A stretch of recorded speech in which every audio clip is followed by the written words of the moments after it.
Hello मेरे सभी दोस्तों को। तो कल हमने अपनी पहली वीडियो बनाई थी जिसमें हमने इंटर की फ़िज़िक्स से शुरुआत करी थी, जिसमें हमने सबसे पहला अपना टॉपिक लिया था यूनिट 6 प्रकाशिकी। हमने ये टॉपिक इसलिए लिया था क्योंकि इसमें से एग्ज़ाम में इंटर के यूपी बोर्ड के सबसे ज़्यादा आता है। तो हमने प्रकाशिकी में प्रकाश के बारे में पढ़ा था, प्रकाश के गुण के बारे में पढ़ा था। प्रकाश के गुण में ही आया था प्रकाश का परावर्तन एवं अपवर्तन दोनों ही होते हैं। तो हमने सबसे पहला टॉपिक अपना प्रकाश का परावर्तन लिया था कि प्रकाश का परावर्तन क्या होता है। प्रकाश के परावर्तन के बारे में समझाया था, प्रकाश के परावर्तन के नियम समझाए थे जिसे आप लास्ट वीडियो में देख सकते हैं।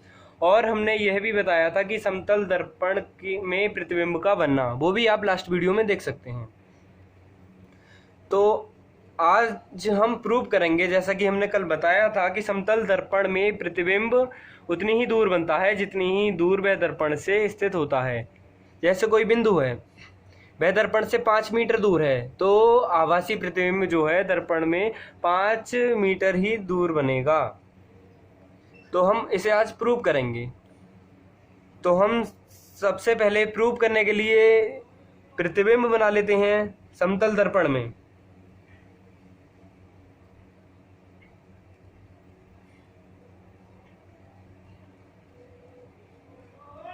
तो ये हमने समतल दर्पण जैसा कि ले लिया है, इसमें हम बिंदु ए ले लेते हैं जिसका हम सिंपल प्रतिबिंब बनाएंगे। एक सीधी किरण भेज देंगे।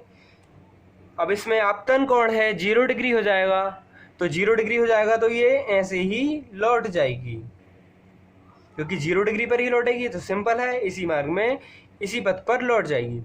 अब दूसरी हमने दूसरी किरण भेजी थी, सिंपल है, भेज देंगे, अभिलंब खींच लेंगे और उतने ही कोण पर हम भेज देंगे। तो ये किरण आपतित हुई, ये किरण परावर्तित हुई। अब हम जैसा कि जानते हैं यह कोण आई हो गया, यह कोण हो गया आर। या आपतन कोण, परावर्तन कोण, ये होते हैं बराबर। अब जैसा कि ये इधर नहीं मिल रही है किरण, ये भी बढ़ाएंगे, ये भी बढ़ाएंगे, इसलिए हम परावर्तित किरण को अंदर की ओर बढ़ा लेंगे।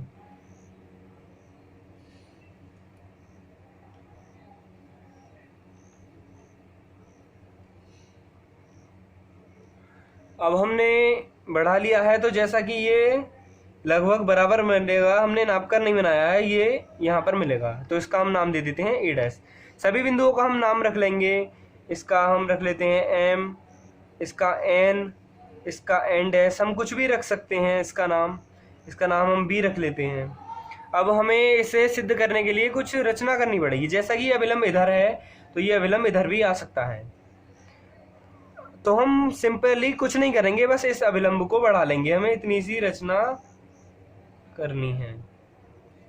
अब हमने ये अविलंब बढ़ा लिया, इसका नाम रख देंगे हम सी। अब हमने ये अविलंब जैसा कि बढ़ा लिया है, तो अब हम इसमें देखेंगे कि आई कोण आर के बराबर है, तो हम सिंपल है लिख देंगे कोण आई इज इक्वल टू कोण आर। इसमें नाम लिखने की कोई ज़रूरत नहीं है, क्योंकि आपतन कोण परावर्तन कोण को हम आई और आर से रिप्रेजेंट करते हैं, तो सिंपल आई और आर से हम लिख सकते हैं। अब हमने ये आई और आर से रिप्रेजेंट कर दिया, ठीक है। तो अब हम देखेंगे कि ये एन डैश और सी एक सीधी रेखा है, ठीक है, और एक बी और ए डैश ये सीधी रेखा है, ये आपस में काटती हैं। तो अगर हम ध्यान से देखें तो ये कोण और ये कोण आपस में बराबर होंगे। अब ये कोण और ये कोण बराबर होंगे, ठीक है।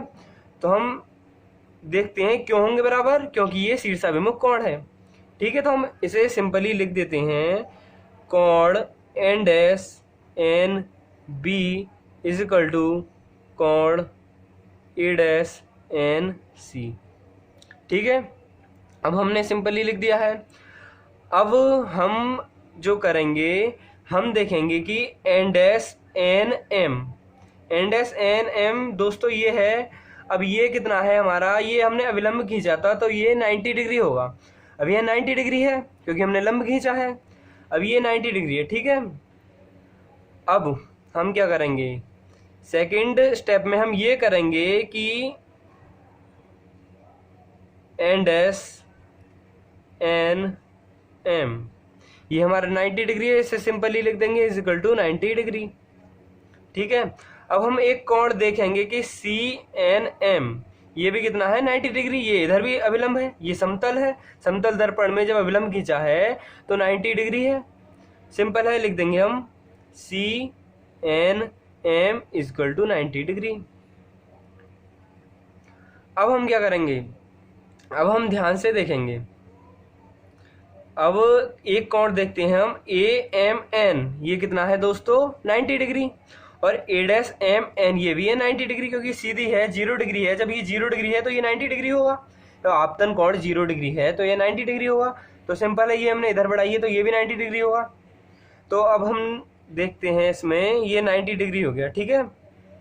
अब हम इस त्रिभुज में और इस त्रिभुज में बात करते हैं, त्रिभुज ए एन एम और त्रिभुज ए डैश एन एम। इन दोनों हम त्रिभुज में देखेंगे कि एक ये कोण है, ठीक है। अब इन दोनों कोणों को यदि हम बराबर कर लें तो ये 90 डिग्री कोण होगा, ये भी बराबर है। अब ये दोनों कोण इन दोनों कोणों के बराबर होंगे तो हम 180 में से इन दोनों कोण का योग करके घटाएंगे तो तीसरे कोण भी बराबर होंगे। जब तीनों कोण बराबर होंगे तो ये त्रिभुज सर्वांगसम होगा, और जब ये त्रिभुज सर्वांगसम कर लेंगे हम तो यह दूरी बराबर हो जाएगी इसके, ठीक है दोस्तों। तो हम इन दोनों कोणों को बराबर करना है, तो हम इन दोनों कोणों को बराबर कैसे करेंगे ये देखेंगे, ठीक है। तो कोण ए एन एम ये है, ठीक है। तो हम सिंपल लिख लेते हैं कोण A N M is equal to, अब ये ए एन एम इतना कोण है तो ये क्या होगा, अब ए एन डैश एन एम ये पूरा कोण, अगर इस कोण में से हम ये ऊपर वाला कोण, ये ऊपर वाला जो है घटा दें तो ये कोण बचेगा। सिंपल है, अगर हम एम एन एन डैश में से एन डैश एन ए घटा देंगे तो ये नीचे वाला कोण बचेगा। तो हम इसे लिख लेंगे M N N dash minus N dash N A, ठीक है। अब हमने लिख लिया। अब कोण A N M is equal to M N N dash, दोस्तों ये क्या है, ये वाला कोण एम एन एन डैश ये है 90 डिग्री, हमने लिख लिया 90 degree, minus N dash N A, N dash N A क्या है कोण आई, सिंपल है लिख लिया। अब कोण 90 माइनस आई हो गया, ठीक है। अब कोण, ये कोण जो है कोण आर के बराबर है, ठीक है दोस्तों। आई कोण की जगह हम आर भी लिख सकते हैं। अब हम क्या करेंगे, अब सी एन ए डैश, अब हम सी एन ए डैश कोण को अगर ये सी एन एम में से घटा दें तो ये कोण बचेगा, ठीक है। तो अब हम इसमें लिखते हैं कोण ए डैश एन एम, हमें ये वाले कोण बराबर करने हैं, ये कोण और ये कोण बराबर हो गए तो ये भी कोण बराबर हो जाएगा, ठीक है। तो हमने कोण ए डैश एन एम ये कोण ले लिया इजकल टू कोण C N M, C N M क्या हो गया, ये पूरा 90 डिग्री। अब ये 90 डिग्री कोण जो है इसमें से ऊपर वाला कोण घटा देंगे सी एन ए डैश, कोण सी एन ए डैश। अब कोण A dash N M is equal to ये कितना है दोस्तों, हमने लिखा था 90 डिग्री, अब ये 90 डिग्री है तो 90 degree minus C N A, हमने सी एन ए कोण जो है बी एन एन डैश कोण के बराबर किया था, ठीक है। तो हम यहाँ लिख सकते हैं कोण बी एन एन डैश, हमने ये सिंपल लिख लिया बी एन एन डैश जो कि ये है बी एन एन डैश, ठीक है। अब हम इसका नाम दे देते हैं समीकरण 1। हम यहाँ ब्रैकेट में लिख सकते हैं याद रखने के लिए समीकरण फर्स्ट से, ठीक है। अब कोण A dash N M is equal to 90 degree minus कोण बी एन एन डैश जो है क्या है कोण आर, तो इसकी जगह हम लिख सकते हैं कोण आर, इसका नाम लिख देंगे, सिंपल है।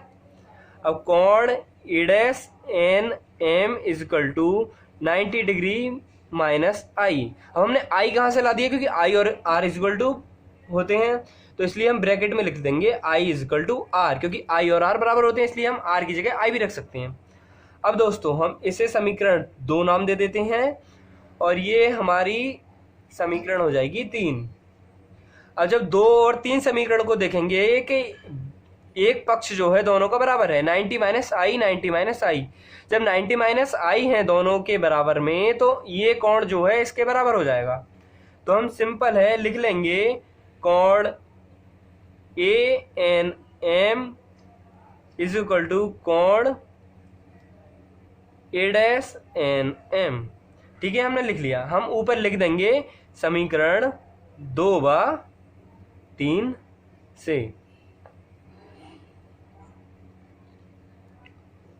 ठीक है, अब हमने सिंपल कोण, ये दोनों हमने कोण बराबर कर लिए हैं।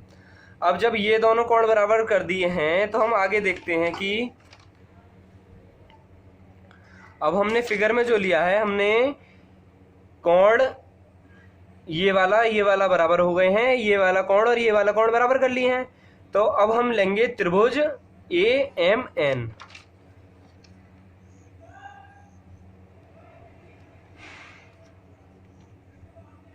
और एक हम त्रिभुज ले लेंगे ए डैश एन एम। एक त्रिभुज हम ले लेंगे ए एन एम, एक त्रिभुज ले लेंगे ए डैश एम एन। अब ये दोनों हमने त्रिभुज ले लिए। इसमें सिंपल है, हम देखेंगे एन एम ए बराबर है एन एम ए डैश। कोण N M A is equal to कोण एन एम ए डैश। ये दोनों क्या है, 90 डिग्री। ब्रैकेट में हम रीजन भी लिख देते हैं ताकि एग्जामिनर को चेक करने में आसानी रहे। अब दूसरा कोण हमने बराबर किया था A N M is equal to A dash N M. तो सिंपल है, लिख देंगे कोण A N M is equal to कोण A dash N M. Bracket में हम लिख देंगे सिद्ध किया था। सिंपल है। अब हम इसके नीचे लाइन लिख सकते हैं कि उपरोक्त से स्पष्ट होता है कि 2 कोण बराबर हैं तो तीसरा भी कोण बराबर होगा, अतः यह त्रिभुज सर्वांगसम होगा। अब जब 2 कोण बराबर हो जाते हैं हम तो डायरेक्ट त्रिभुज सर्वांगसम कर देते हैं, हम तीसरा लिखते नहीं हैं। ठीक है, अगर कोई लिखना चाहे तो अपनी थ्योरी में हम लिख सकते हैं। तो हम त्रिभुज ए एम एन सर्वांगसम त्रिभुज ए डैश एम एन। जब ये त्रिभुज सर्वांगसम हो गया तो इसलिए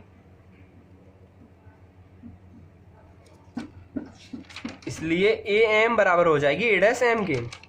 इसलिए A M is equal to A dash M. ठीक है, हमें यही प्रूव करना था कि ये समतल त्रिभुज में जितनी दूरी पर ये है उतनी दूरी पर बनेगा। अब दोस्तों हमारे एग्जाम में जैसे सवाल पूछे ये 5 मीटर दूर पर दिया है तो सिंपल है ये 5 पर बनेगा। ठीक है, अब ऐसा विकल्प में दे देता है, पहली बात तो देगा नहीं, 10th तक दे देता है, छोटा सिलेबस है, इस प्रकार हम सिद्ध कर लेंगे। ठीक है दोस्तों, तो हम अगली वीडियो जो डालेंगे अपनी गोलीय दर्पण के बारे में डालेंगे कि गोलीय दर्पण कितने प्रकार के होते हैं, गोलीय दर्पण से संबंधित परिभाषा, गोलीय दर्पण किस प्रकार बनते हैं, किस प्रकार उनका नाम रखते हैं। हम इस प्रकार गोलीय दर्पण से संबंधित अपनी अगली वीडियो डालेंगे। जो है हम अगली वीडियो जो है आज ही डालेंगे क्योंकि ये ज़्यादा लंबा पोर्शन नहीं था और ये आप सीख सकते हैं कि हम किस प्रकार सिद्ध करेंगे। दोस्तों आज वाइट बोर्ड नहीं था तो ज़रा मैंने कॉपी पर ही समझा दिया है। जब वाइट बोर्ड दोबारा उपलब्ध हो जाएगा तो मैं वाइट बोर्ड के माध्यम से फिर से सिखा दूंगा। Thank you.